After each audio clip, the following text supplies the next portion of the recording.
గ్రామీణ ప్రాంతాలలో స్వయం సమృద్ధిని పెంచడం కోసం అర్హులైన ఎస్సీ ఎస్టీ వినియోగదారులకు ఉచితంగా సోలరైజేషన్ ఏర్పాటు చేయడం జరుగుతుందని, ఈ అవకాశాన్ని సద్వినియోగం చేసుకోవాలని రూరల్ ఎమ్మెల్యే పంతం నానాజీ పేర్కొన్నారు. కాకినాడ జిల్లా కాకినాడ రూరల్ నియోజకవర్గం కరుపు మండలం నడుకుదురు గ్రామంలో గల సిద్ధార్థ నగర్ కాలనీలో ఆంధ్రప్రదేశ్ తూర్పు ప్రాంత విద్యుత్ పంపిణీ సంస్థ లబ్ధారుని ఇంటి వద్ద 2 కిలోవాట్స్ కలిగిన సోలార్ విద్యుత్తును రూరల్ ఎమ్మెల్యే పంతం నానాజీ రిబ్బన్ కట్ చేసి ప్రారంభోత్సవం చేశారు. అనంతరం మండల ఎలక్ట్రికల్ ఏఈ సానా ఈశ్వర్ ప్రసాద్ అధ్యక్షతన జరిగిన ఈ కార్యక్రమానికి రూరల్ ఎమ్మెల్యే పంతం నానాజీ, జిల్లా ఎలక్ట్రికల్ డీఈ ఉదయ్ భాస్కర్ ముఖ్య అతిథిగా పాల్గొన్నారు. ఈ సందర్భంగా ఎలక్ట్రికల్ డీఈ ఉదయ్ భాస్కర్ మాట్లాడుతూ, విద్యుత్ వినియోగం తగ్గించడం మరియు పర్యావరణాన్ని పరిరక్షించుకోవడం కోసం ప్రభుత్వం ఎస్సీ ఎస్టీ లబ్ధిదారులకు ఉచితంగా సోలార్ విద్యుత్తును అందించడం జరుగుతుందని, ఈ అవకాశం సద్వినియోగం చేసుకోవాలని అన్నారు. ఈ కార్యక్రమంలో మాజీ ఎమ్మెల్సీ చుక్కాల రామచంద్రరావు, జిల్లా టీడీపీ ప్రధాన కార్యదర్శి పెంక శ్రీనివాస్ బాబా, డాక్టర్ చప్పటి వెంకటేశ్వరరావు, నులుకుర్తి వెంకటేశ్వరరావు, బండారు మురళి, భోగిరెడ్డి కొండలరావు, గోవిందు, అధిక సంఖ్యలో జనసేన తెలుగుదేశం పార్టీ నాయకులు, కార్యకర్తలు పాల్గొన్నారు. ఈ రోజు దాకా 2 మండలాల్లో కలిపి 1260 మంది తీసుకున్నారు. ఇంకా మిగిలిన వారు ఇంకా తీసుకోలేదు. కొంతమంది ఏంటంటే 50 లేక తీసుకోవడం అవ్వలేదు. కొంతమంది 200 ఎలాగా ఎస్సీ ఎస్టీ సప్లైన్లో మనకి 200 యూనిట్లు ఉన్నాయి కదా అన్న ఒక ఆలోచనతో కొంతమంది మేడం ఉన్నా సరే తీసుకోవట్లేదు. వారందరికీ నేను ఒకటే చెప్తాను, ఇది మంచి అవకాశం, ఇది జీవితకాలం ఉండేటట్టు అవకాశం. దీని మెయింటెనెన్స్ కూడా వాళ్ళే చేస్తారు.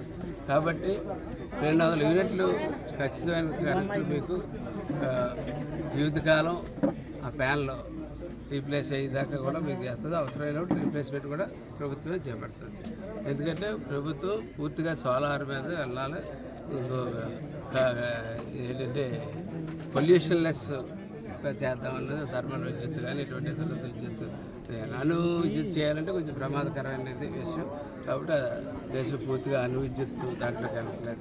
కాబట్టి సోలార్లో వెళ్ళడం మీద సోలార్ ఫుల్గా ఎంకరేజ్ చేసి రోజులు ముందు చాలా ఎదుర్కొన్నాయి. కాబట్టి దయచేసి నేను అందరినీ కోరేది ఏంటంటే, తాత్కాలికంగా ఉండే ఎస్సీ ఎస్టీ సప్లైన్ కన్నా పర్మనెంట్గా ఉండేటువంటి సోలార్ సిస్టమ్ ప్రతి ఒక్కరు పెట్టుకుని 200 యూనిట్లు కరెంటు దాకా ఉచితంగా మీ చేతిలో మీ ఇంటి దగ్గర ఉండే మీ కరెంటు, ఎవరో కరెంటు బిల్లు కట్టలేదు తీసేయడం కానీ, కరెంటు బిల్లు వైరు లైన్లో వైర్ పోయిందని కానీ, ఈ బాధ కానీ ఆ బాధ కానీ 20 ఏళ్ళు.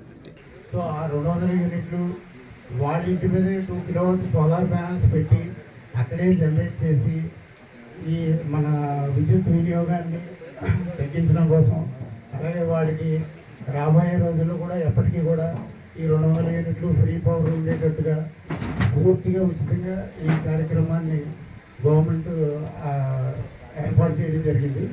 సో ఈ 2 కిలోవాట్ యూనిట్స్కి దాదాపు 1,20,000 ఖర్చు అవుతుంది.